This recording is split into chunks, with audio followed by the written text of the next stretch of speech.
Welcome back. We're still with the Governor of Zamfara State. Thank you for joining us once again. Thank you. We're still on the bailout by states and, of course, the after effects and if it's possible or not.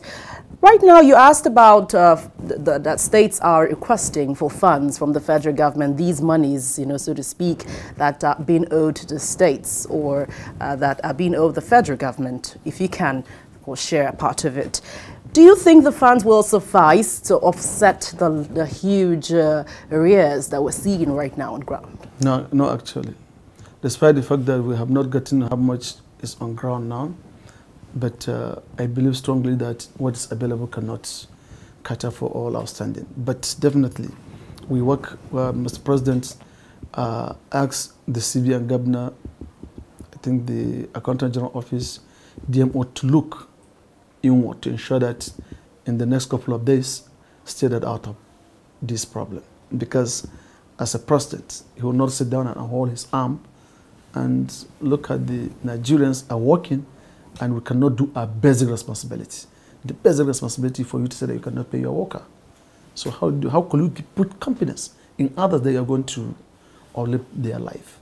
So he tasked them to work and they are working on it, and we believe very soon we'll get out of this mess. But I doubt much if the funds available within the parameter of the federal government can be able to be sufficient for this issue. How many months are you owing, or is the state owing? 1 month. Month of May. That's all. Some are having 6, 7, 4, 5. What do you suggest states should do to offset this situation right now? Should they cut down on salaries right now? Should they sell some of the so-called exotic planes? Let me tell you the truth, Nigeria is not bad as that. We know it's mismanagement. And very soon that will be history. We are optimistic that Nigeria is capable of growing itself, is capable of paying its bills, but somewhere, somehow, it occur, and it will soon be history. From now on, what lessons have you learned from this entire, debate, this entire crisis situation? I mean, to help your government, going forward. Well, you see, we all know about it. More especially, I come from the background of National Assembly. I always expect this. Because part of my argument, in most cases, when I'm in the National Assembly, I do ask, whenever the present a budget, he said the benchmark, I laugh. Because I knew that we Nigerians, or the oil-producing nations, they are not one determining the oil price globally. So when you single-handedly believe that you have a benchmark on oil prices, I used to ask, okay, in 2008, when Abuja bring $58 to a barrel, I asked this question, that what if oil dropped to $30 to a barrel or $25? What do we do? What do you do about it? So to me, it's not surprising where the position where we are today. It's only that it's helpless, because then the government is not ready to prepare a fallback position or to develop another sector of economy, so that shall in case too much dependency on oil is high. So we have to rethink on how we are going to do with the Nigeria economy apart from oil. If the situation doesn't improve in the next 1 month, what do you foresee? No, it will improve. I promise you to, and you see it. You yourself will see it. You have just said that the monies you're expecting, or states are expecting, might not suffice. You see, the problem is leakages. For instance, to say that oil tape, every depletion for 100,000 barrels, is it possible to continue now? It will continue. Despite the fact that we have the low prices in the what do you call it, in the international market of oil, still, if the oil tape is stopped with the 46–50%, we'll get to somewhere. The reckless spending by NMPs, because that's where you should center call recklessness, because it's there.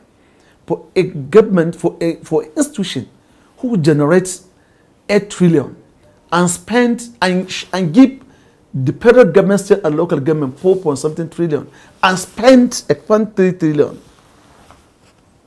it's a surprise for everyone.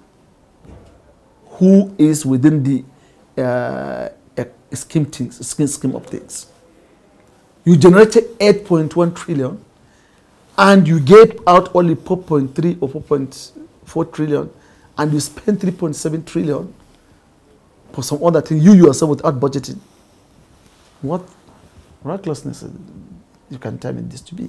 So all these leakages are going to be blocked. And when those leakages are blocked, you see how the basket will be full. You make it sound like it's like magic. we are in the main problem. We know it. And we have been talking about it. But nobody is agreed to listen to us. What the NPC is doing, she must be brought, must be asked to stop. But we have no power because we don't assign the minister portfolio. We don't assign MD.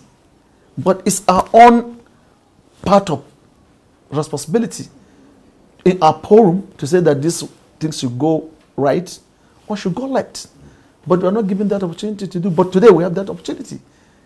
For the first time, in a meeting of that manner of Economic Council, to bring all the who is who in the economic sector, name the CBN governor, now you can say the permanent secretary in petroleum, the permanent secretary in Ministry of Finance, the accountant general, DMO, planning, put them together in one place. Somebody will tell you it's in Germany, one is in Brazil, one is in US. When you say, okay, well, I cannot remember how many times the Minister of Finance attended that kind of meeting. And she's a key to it. And the CBN governor, how many times he attended such meetings? So today we all have them in place. And we discuss this naked. We discuss the economy naked and way forward. And the president read the right act for them, that you must follow the constitution. Even if that constitution will go against the federal government. Because that's why we are here. That's what take all we sworn in to depend to protect the constitution of the Republic of Nigeria by such dependent Nigerians. So that was not magic. We know that all these leakages, if they are blocked, Nigeria will be better.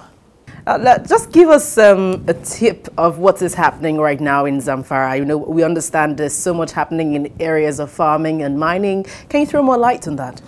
Well, you see, the Zamfara State, our motto is Prime Minister Pride. And during the region of the regional government, Zamfara State is one of the key states that their regional government depend on, the agriculture, more especially on cotton and granule production. So we are trying to revive those things for the benefit of Nigeria, for the benefit of our citizens. Now, if you look at the issue of agriculture, where we strongly accept and agree and believe is responsible for 97% of our employment. And what are we doing to promote that sector? We are doing less. So the State government, fully knowing that 90% of the populace there are farmers. So we key in seriously on supporting the agriculture. But state government cannot do it alone. State government alone cannot do it. The federal government has to come in.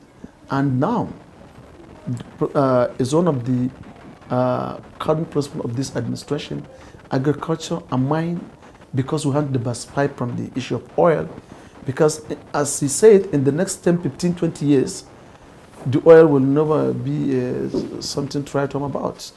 Definitely, as I used to mention too, that Niger, ordinary Niger here, they has it. Ghana has, even if they cannot export, at least they have their own for domestic consumption. So therefore, it's not anything to write home about oil anymore. So you have to diversify the economy. So we are blessed with the arable land for farming, and at the same time, the issue of mineral. We're having the best gold in the world. It's attained by even not by Nigerians, by the Australian authorities, that they know Zamfara gold is unique globally, and you have it in larger quantity.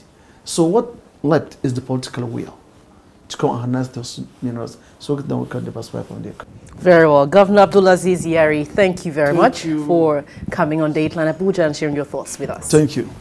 Thank you. Thank you very much.